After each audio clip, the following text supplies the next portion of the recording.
Okay, welcome to the first video of Chapter 1. At the beginning of every video, I am going to try to put up the question on the guide to reading, or questions on the guide to reading, that are going to be covered within that video. So, at the end of each video, you should be able to answer that or those questions, whatever, however many questions there are. If not, you know that that information is located somewhere within the video. So, there's only one question in this video. It was, what was Giovanni Caboto, John Cabot's contribution to English exploration?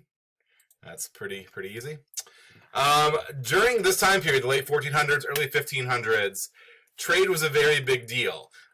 Different kinds of food, different kinds of materials, different kinds of spices, different kinds of resources weren't always located within the country that you lived in. Hence, you had to trade from place to place.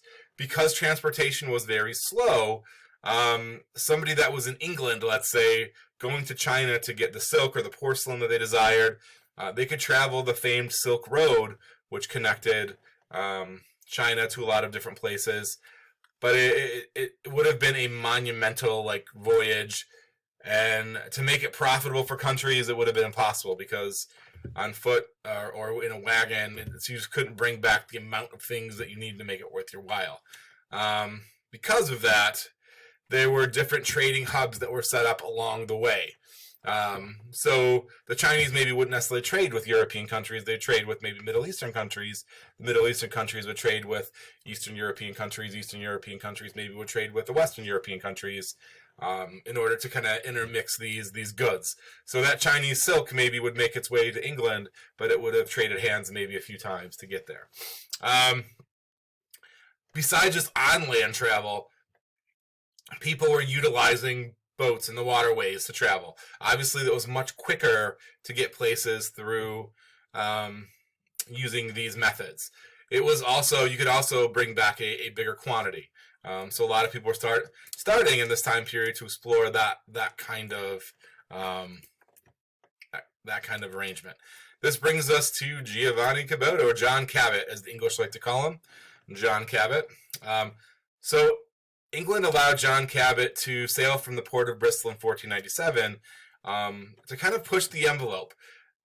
Explorers had already been going westward and finding little remote islands that would give them some additional resources. Well, John Cabot wanted to kind of go further than that. So in 1497, he set sail, and he found this newfound land. Newfound land became known as Newfoundland. We'll find that people aren't necessarily the most creative when it comes to giving things new names. So Newfoundland became this big boon for England, a place to get different materials. So John Cabot really contributed this pretty greatly to England and England's idea of exploration by finding Newfoundland. It was a new source of goods and things. And what really was found there were these big trees that you could use for masts on boats and other things for boats.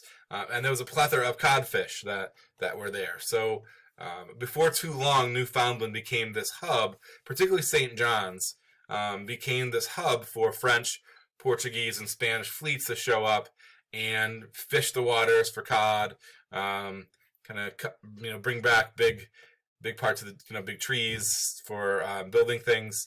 And they kind of settled in this area of Newfoundland.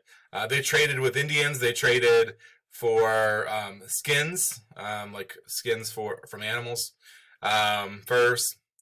So there was all these things that were traded. Also, there was anytime you had trading going on, you had a trading of ideas, trading of religions, a trading of culture, trading of diseases. So all of this stuff was kind of getting intermingled as people were kind of going to Newfoundland. So congregating on this one area. This is kind of all the things that were going down. That kind of concludes the first video. So hopefully you're able to answer that first question. If not, go back and kind of reread it. I think you're going to find it's pretty, I tried to make it somewhat obvious in there. So until next time, I'll see you guys around.